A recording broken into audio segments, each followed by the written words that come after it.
Buddy.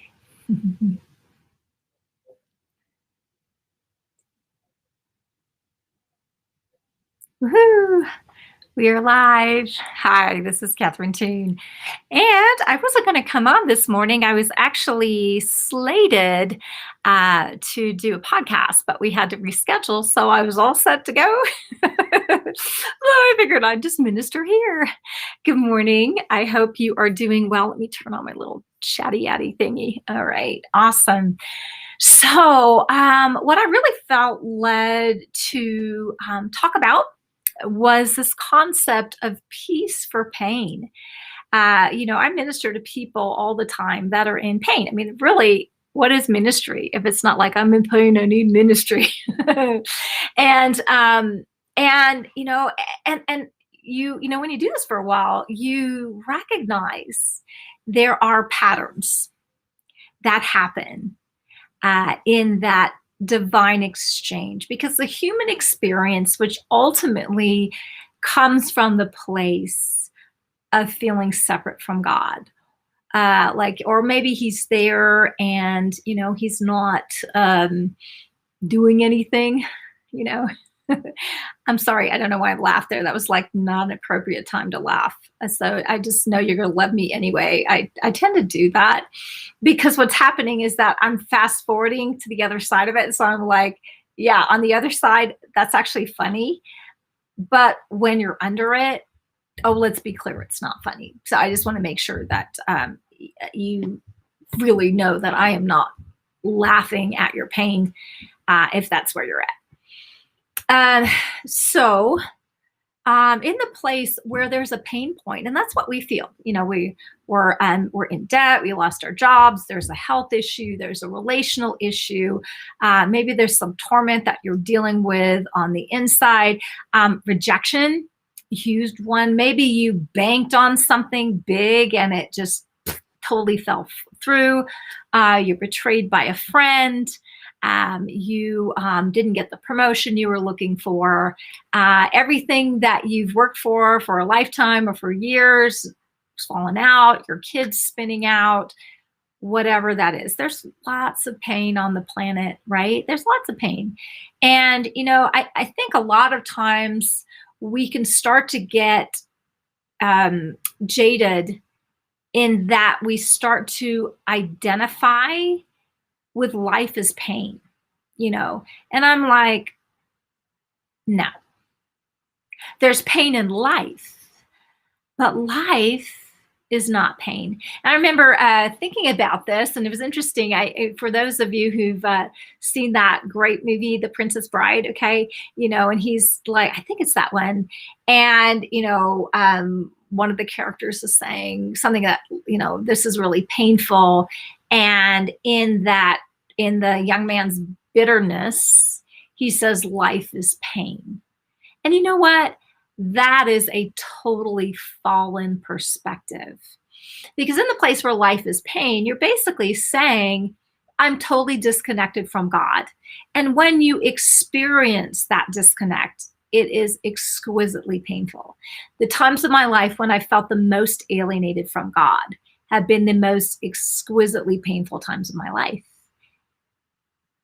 And moving forward, as the Lord was able to minister to me through whatever little crack I let him in, his presence, his capacity, and his redemption, his ability to bring peace in the place of pain is utterly masterful. Utterly masterful. That's what he does. You've been healed in your heart in the place of some crazy loss that you're like, my world is now turned upside down. And I remember saying, I will never be okay again. I remember saying that. And the Lord's like, that is truly how you feel, but is not true. Yeah, in the places of our greatest loss, our greatest setback, our greatest, maybe it's been an area of ongoing torment. I mean, people 30 years, they've been struggling with torment and panic attacks. And and just incapacitating things. Maybe it's a health issue, whatever it is. But I'm sorry, I smiled. I did it again. I love you guys. I hope you know. Once again, I'm fast forwarding on the other side, and it makes me smile. So in the place of real pain and real loss, God is not at a loss. And I love his loveliness so much, because in the place where horrendous things happen, you know what? He will sit with you in the place of your pain. Because let me say this, because he honors you, even though he knows the other side, he will sit with you in your place of greatest pain, because that's where you are. And if that's where you are, that's crucial to him, because he's all about you. And it's amazing how he sits with you in your pain. There gets to be a turning point where he starts to minister to you and bring you out of your pain, right? And you start to see, wait a second, there's something, pain has clouded my whole field of vision. And as God meets you there and honors you in that, honors the loss. Because, things happen that just aren't right, right? They're just not right. And in the place where things happen that just aren't right, God is well able to sit with you in the place of that not rightness. And as he ministers to you, to bring you out of that, to transcend you from that place of not rightness. Heinous things happen, unspeakable things happen, and they really do. And so you don't want to be so cavalier and frankly a jerk that you go into that place and you're like, well, God's going to take care of it. Well, you know what? Yes. But in that place of people's pain, we need to take care of them in that place of pain as we're waiting to get to the other side. And so as you invite God into your place of pain, you know what we find? He really grieves with you. He really does. Now, I know he has the answer on the other side. This is scriptural and all that kind of stuff. But as he's grieving with you, what happens is your heart is able to start to heal. I was ministering to someone last night, and he's been a believer his whole life and all that. And he's just kind of reached the point where he's like, I don't even know if God's real right now. And I'm like, well, that's just honest. That's just honest. I remember being there. Hi, Peter. I'm so happy to see you. And he was like, I don't even know if God's real. It's like, well, that's just honest. Let's talk to God about that and let it all out. Because what's amazing, as you pour out your bitterness and your anger and your hurt and your disillusionment and the ways, honestly, we have a church have done such a crappy job. And I'm not necessarily talking about anyone here, but maybe, I don't know. I don't know about me. How's that? Where we've represented God in an ugly way, in a way that he's not. Where the Bible has represented God in the way he is not. If we really think that he was the one that told, that basically orders people to kill the babies and kill the animals and do all that, if that's who he is, okay, we've got issues. Okay. Yeah. Oh, you are? Oh, I'm sorry, Peter. Everybody speak love and strength over Peter right now, because he's fighting COVID and he's had to fight a lot of mess. So, Father, I just thank you for just releasing your strength and your life and healing and your peace to our brother Peter right now. In Jesus, oh, he's so loved. Oh my goodness. And there's not a detail, Peter, that he has missed. Not a detail. In the place of suffering, there is not a detail that we're missing. Oh, I've got stuff here. We're supposed to be kings and decree on earth. Yeah, we get to decree and declare that. Don't we love that?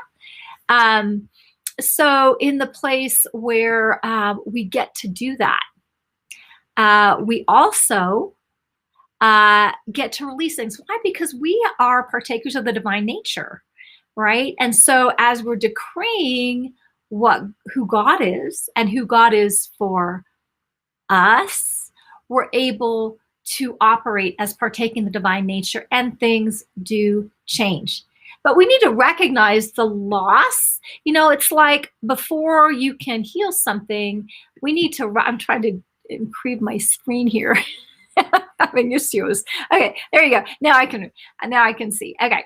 So in that place where there's places of loss, we have to survey the loss. One of the things that touched my heart so much in my own journey in peace for pain, wholeness for pain, joy for pain, beauty for ashes, all of that, is in the place of compromise, in the place of decimation, in the place of desolation, in the place of whatever, tragedy, all of that. As I encountered Jesus in that, and he showed me that it was like if you went into like a vast wasteland, and everywhere I would look, there were mountains of shards of broken glass. Yeah.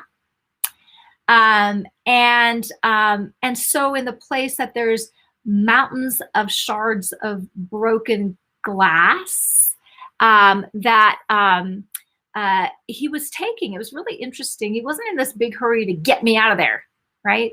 But he would lift every shard and he would kiss it because it mattered, because it represented loss, and he would put it in his heart. See, he misses nothing. And he would do it again. And I was like, oh, stop that, Jesus, because I could see it literally, it was like cutting his lips. It was cutting his fingers as he picked up all these shards. And he was like, no, right? Because it mattered. So in the place of everything needs to be recognized in the area of pain, in the area of loss. And then what happens is God is able to transform that into something supernaturally whole, holy, and beautiful. Because he really is the Redeemer. Right now I'm working on a book called Redeeming Beauty. And, it's not like a beauty book, like how to apply makeup or something. It's about how we as a human race have experienced such ugly things. We've experienced sickness and disease. We've experienced tragedy. We've experienced poverty. We've experienced death. We've experienced strife. We've experienced betrayal. We've experienced depression, emotional pain, hopelessness, all of these different things.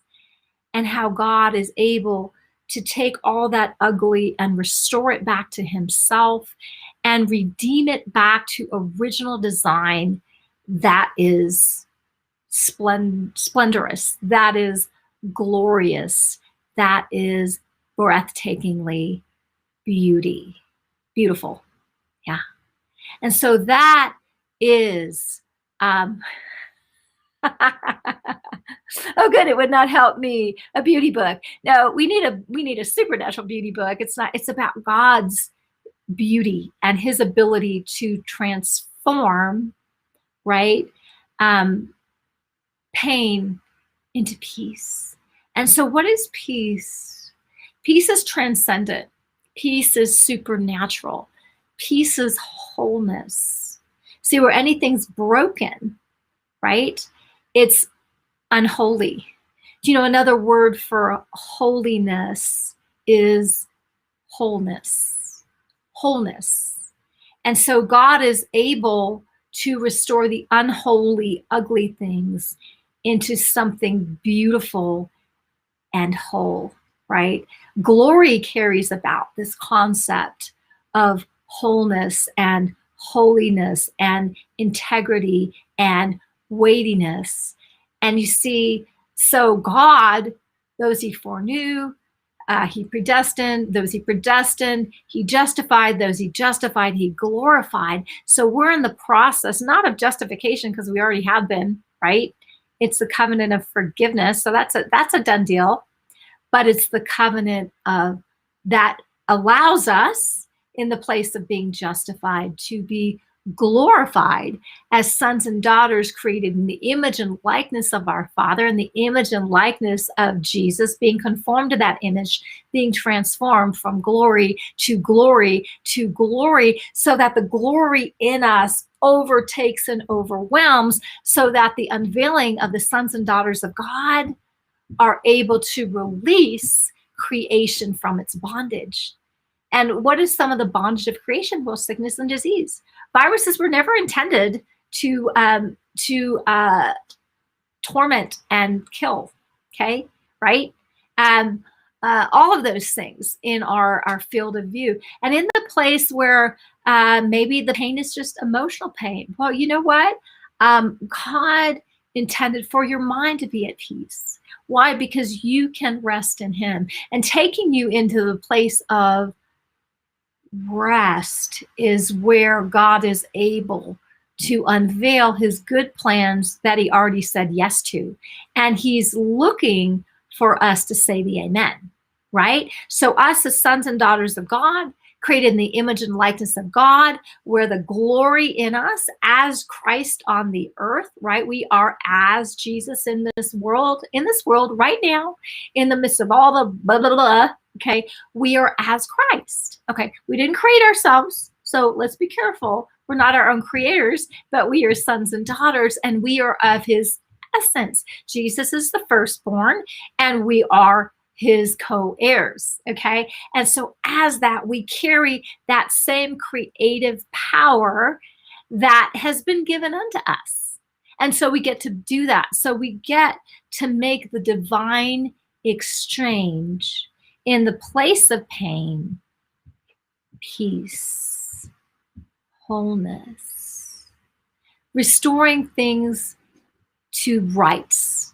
In the place where there's unholy things, restoring that to rights. So where there's nothing missing, nothing broken, nothing lacking, there is nothing that is not of God, because we are of God and He's drawing all things to Himself. Anyway, I think I'm going to, what can I promote? Let me see, I'm trying to think of something to promote to help you. Yeah, so I think I'll do this one. So How to Hear from God. This is a mini book, so it's a small, it's a good, powerful read. And let me tell you why. Because if I can help upgrade you and how you are connecting with God, then God is able to minister that peace in the place of pain. So when I share this, I'm going to include a free link that you're welcome to download this book for free. It's a download if you do it that way. If you want the nice, sexy, glossy copy, that one, that's available on Amazon for a couple dollars. So it's not a huge investment. But this will help you connect. If you're really wanting more kind of like an overhaul, like I need an overhaul. So I'm going to recommend my marked, I'm trying to get this out of my face. There you go. My Marked by Love book, because you need an encounter with love. If you're going to get the upgraded exchange of peace for pain, you're going to need an upgraded ability to connect with God as the one who loved you and gave Himself up for you. The one who says that toxicity, that pain you're feeling, that experience, I want that. Let me take on that, and I'm going to release my peace, my wholeness. So this has love encounter breaks that'll help you get there from here. For those of you who are kind of in a, who like workbooks, I know some people are like they love workbooks. I made a workbook for you. So this is, has some great information, just like Marked by Love, that really focuses a little bit more detail on the actual love encounter breaks.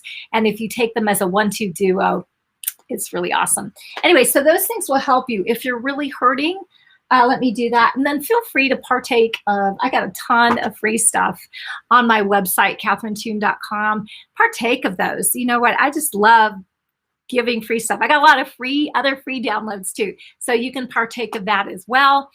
And you know what? God really wants to not only ease your pain, but restore you in an upgraded level of wholeness. And even if it's been a long, long, long time, He's the one that's able to get you there from here. Yeah. Okay, guys, I love you. Have an amazing day. Feel better. Peter, let me know how you're doing. And be blessed. Love you guys. Bye-bye.